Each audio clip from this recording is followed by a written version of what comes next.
Good afternoon, guys. Happy Monday. Welcome to the podcast. I've got a fantastic guest for the show today, Sheila Butler, coming out of Orlando. And she is going to talk to us all about marketing. And she is a founder and chief marketing officer, and she knows a lot about branding, loyalty, and marketing strategy for clients. And she's launching her YouTube channel, which will go live pretty shortly. And I'm really happy to have her on to discuss her story and add value to the audience. So, Sheila, welcome. Hi, thank you so much, Christopher. It's great to meet you. Yeah, briefly introduce yourself, and I'm excited to dive into the questions. Yeah, absolutely. So I'm Sheila Butler. I live in a suburb of Orlando that's literally a mile off of Walt Disney World property. And I've been here for the past 3 years. So I started my career at Disney ages ago. And then I left Disney and I went to a tech startup where I developed branding messaging for venture capital pitches by the entrepreneurs. I then went to Bank One, which became JP Morgan Chase, and I spent 17 years in partnership marketing as well as new customer acquisitions and innovation. And from there, I went to Choice Hotels to lead their global loyalty program, all their partnerships, and then ultimately global marketing for them. And that was during the pandemic when I realized, wow, I really miss Orlando, and I honestly miss the weather. So I moved down here and I started as chief marketing officer for a regional bank that was investing in fintechs. And I busted out and started my own company in May of 2023. And it's just been fantastic. It's like entrepreneurship has been better than I could have ever dreamt it would be. Yeah, what a fantastic intro. And so we'll dive into the questions. And first thing we're wondering about is brand transformational journeys, and just talk about what you learned from tech entrepreneurship startup as well as Disney World. I know that area, I can't remember the name, Oyster something, but talk about branding from Disney and tech that you learned that you're going to carry into your business.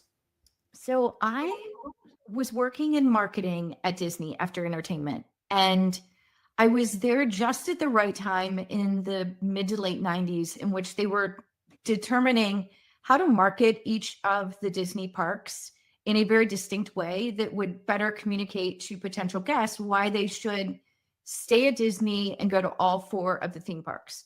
And so that was really the start of me understanding brand management around core identity, brand promise, point of difference, all these different things. And so when I left Disney and I went to the tech startup, I realized that all of the things that I had learned at Disney were so applicable to fintechs and entrepreneurs, because at the end of the day, they have a great idea, a great product, a great service, but they don't know how to explain it in a succinct sort of way that would encourage venture capitalists to invest in these entrepreneurs. And so that was really the first testing ground for me to apply what I was learning in a very creative way for entrepreneurs. And what's interesting is right after I left that company, they actually unfortunately went under, and I was at Bank One. A friend of mine came to me and he said, I bought this entertainment company. It's a production company. And I just need help with my website. And I thought, oh, I got that. That's cool. Okay, great. I go, tell me more about your company. He goes, I don't know. I'm like, what do you mean you don't know? Like, he goes, I don't know how to explain what we do.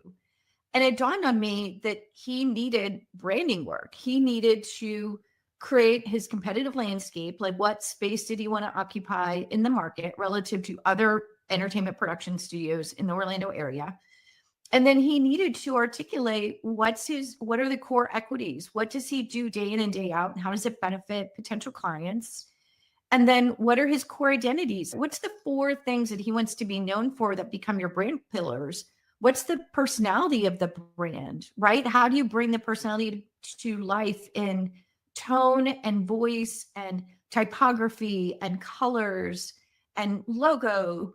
And then he also really didn't know what he was promising customers that were willing to hire him for production work. So what's your brand promise? Why should someone care? What's the benefit to them if they take advantage of that brand promise? And what's its true point of difference relative to everyone else in the marketplace that does something very similar? And so then figuring out how do you take those things, which I call it a brand mountain. It's my process. I call it Butler Branding Bootcamp. And you start with the very like foundational, rational elements about your brand. And then the higher up you go in that mountain, especially when you get to the core identity, that's where you're really starting to get into the intangible emotional connection that your brand is making with your customers. And then you build out the marketing messaging around your strategic statement of value. What's the positioning statement? What's the 10-second elevator pitch? And then what are the 4 marketing narrative themes in a couple sentences that bring the core identity or those brand pillars to life? And what's been amazing, Christopher, is that I did not expect that when I did this for my friend 20 years ago, that it would be applicable when a friend was starting a nonprofit. And then when other people started to come to me for their own personal branding, the process works the same for B2B, B2C, B2B2C, and personal branding. And when you then layer in who are my target audiences, because you may have 2 or 3, and then what are those target personas? If I really imagine them as an individual, like really identifying them and I could see them in my mind, who would they be? Then you take all the marketing messaging and you tailor that for each of the individual audiences. You can modify what you're saying to be exceptionally relevant to your customer base.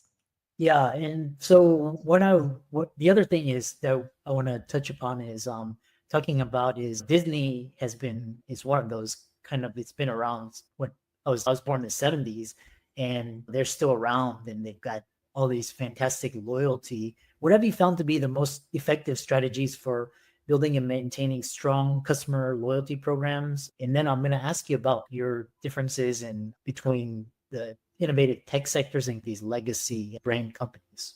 Yep. So when it comes to loyalty, honestly, I view it very similarly to branding, which is the secret is the emotional connection that you're making with your customer. And because you want brand to transcend price and location specifically. So I'll give you an example. When I ran global loyalty at Choice Hotels, you want a clean bed, you want a bathroom, you want something that's easy to get to that has parking, right? Hotels pretty much, most of them do that, at least the really good ones. But what makes the difference in having a potential guest choose your brand versus a Marriott, a Hilton, an IHG? And that's where you start to get people engaged in the loyalty program. When you have them engaged in the loyalty program, you can identify your customer, their contact information, so you can reach out to them again. You can lower the cost of acquisition or the cost for booking that room night, because rather than booking through an Expedia, an Orbitz, or something, they book directly on your website or your mobile app.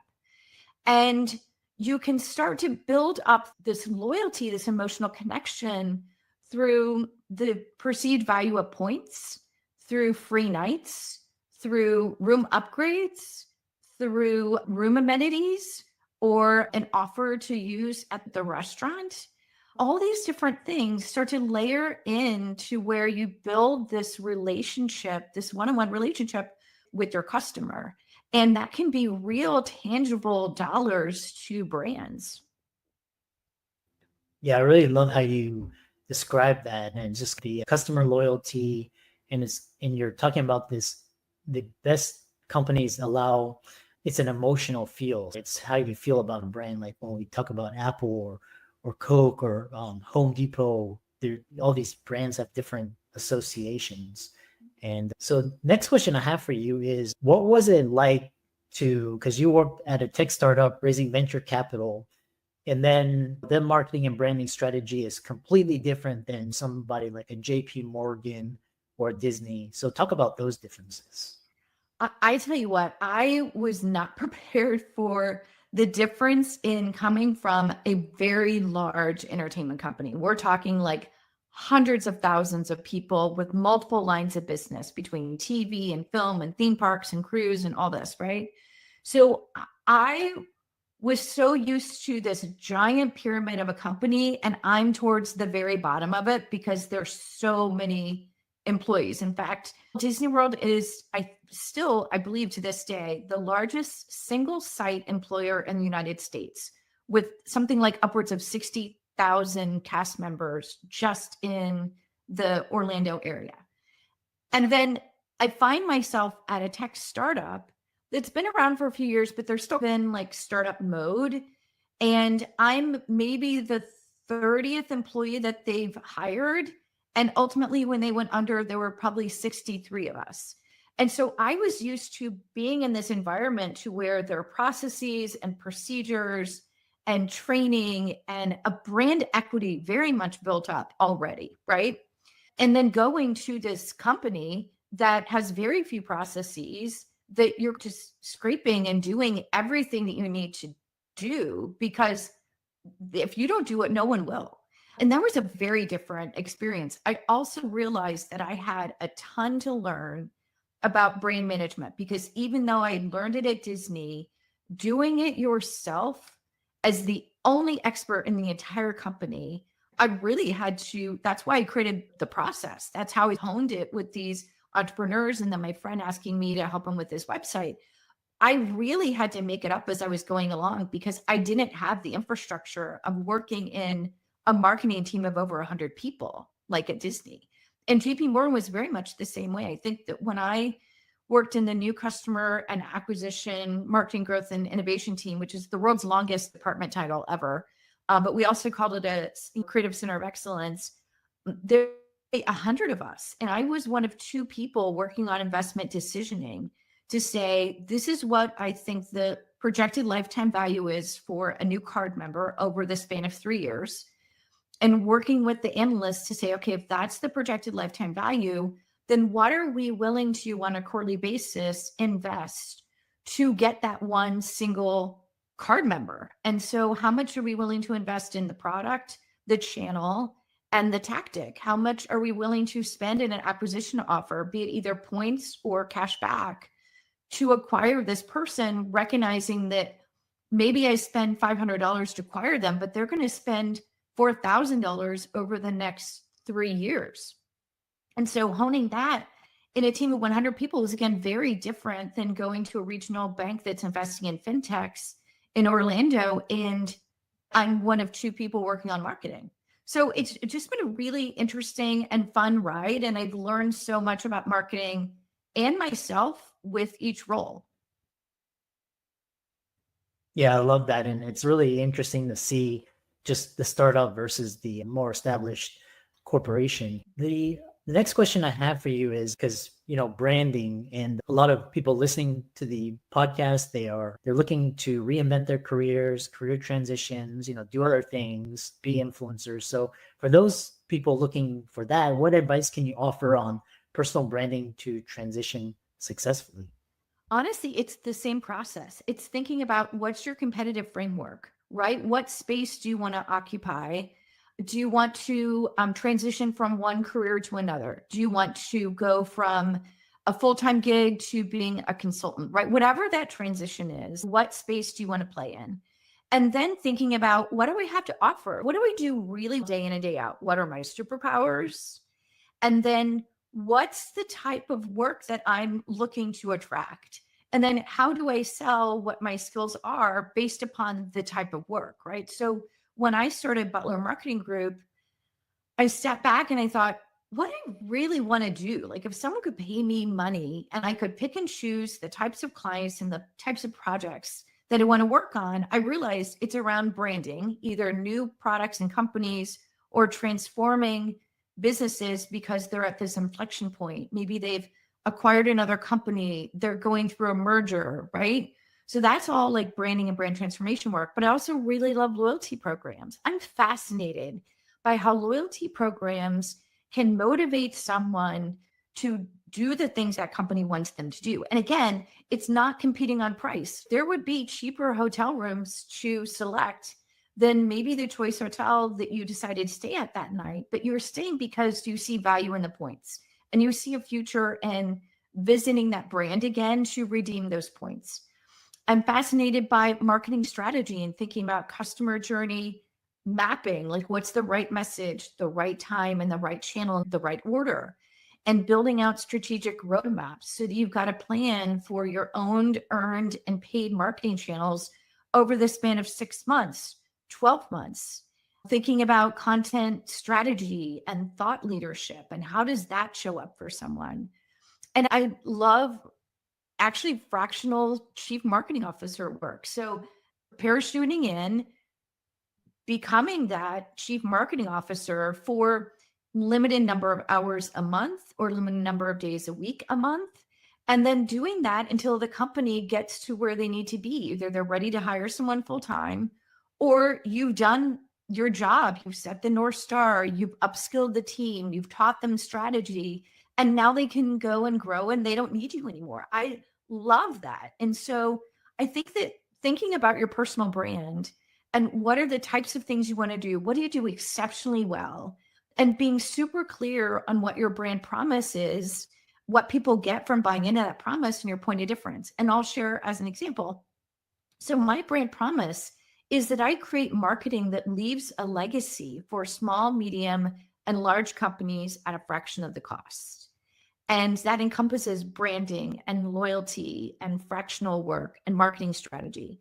And then you would say, what's the end benefit? What does someone get if they buy that promise? They're going to grow, evolve, and transform either themselves personally or their business. And my point of difference, me versus everyone else, is that I come from a really different lens. I have a unique lens. It's why my logo, which is behind me, is a kaleidoscope, because you turn the kaleidoscope and you see something very different than what someone else will see when they pick that up.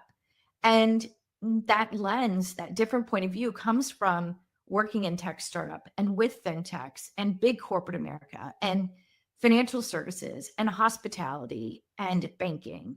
And so I just feel like I see things from a very different angle than most people do. And that served me really well. Yeah, I really love that answer. And another question I have for you is, how do you see technology, with evolving technology, how do you see it impacting the way you view branding, and specifically talking about how companies, with your experience, how they viewed, for example, Google search, and then there was social media, their smartphones, and then now the talk these days is all about AIs. How do you view these technologies in terms of a branding marketing perspective? I tell you what, I don't know how I could have started and built my business if AI hadn't existed. It is an accelerant for me in a way that it can take care of mundane tasks that I either don't have the energy for or I don't care to spend my time like that. It can be a thought starter for me. I can feed something into it that I've worked on and said, help me make this better. I'm able to create the brand personality and bots so that I write in the style and tone and voice of my brand.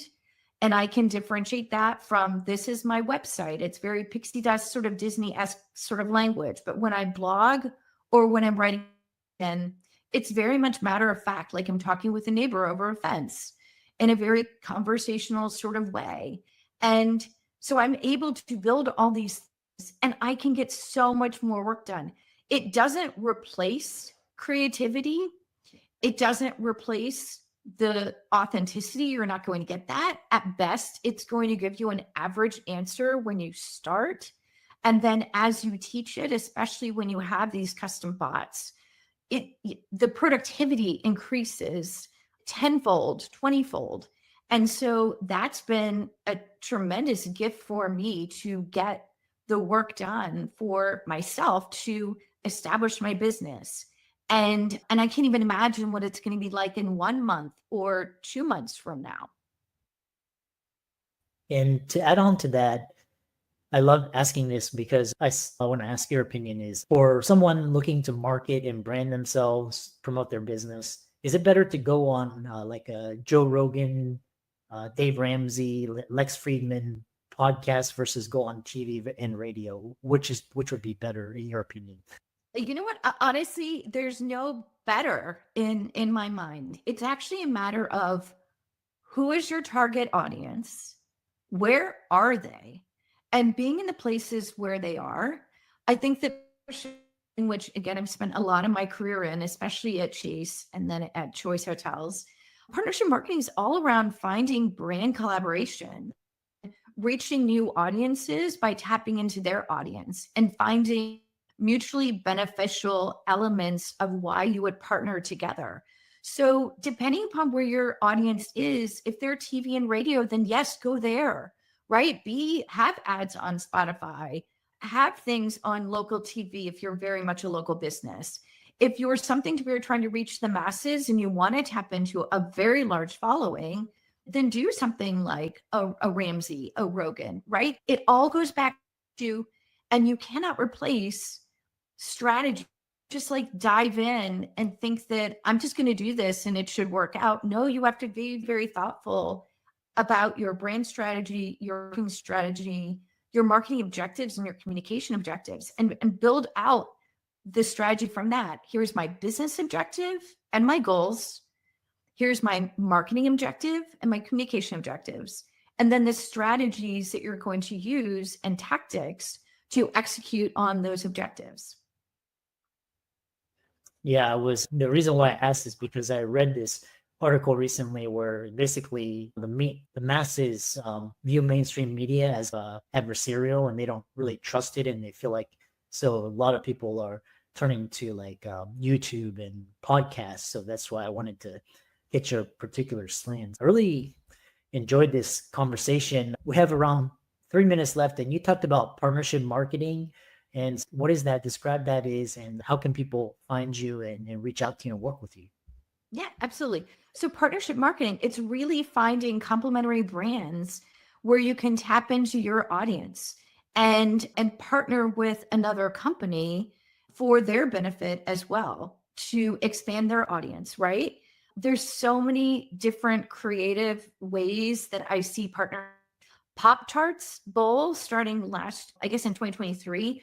Incredible. I hadn't thought about Pop-Tarts in decades. And then suddenly they're there and omnipresent. And they did a great job of partnering with college football in order to reinvigorate the brand. So you see these partnerships all the time. It's just finding what's the right strategy for your brand and the right partners that you can work with. So I would love to share more. In fact, if your audience has an interest in a free 20-minute consultation, they can reach out to me at sheila@butlermg.com for Butler Marketing Group. And maybe by the time February rolls around, I'll probably have my YouTube show called Marketing Over Bourbon, where I'll be talking more about these things in studio in Orlando with some great innovators and entrepreneurs and former Disney executives, and who knows who else will pop up. Yeah, I really enjoyed this conversation, and to your continued success, and keep up the great work. Thank you. It's so great meeting you.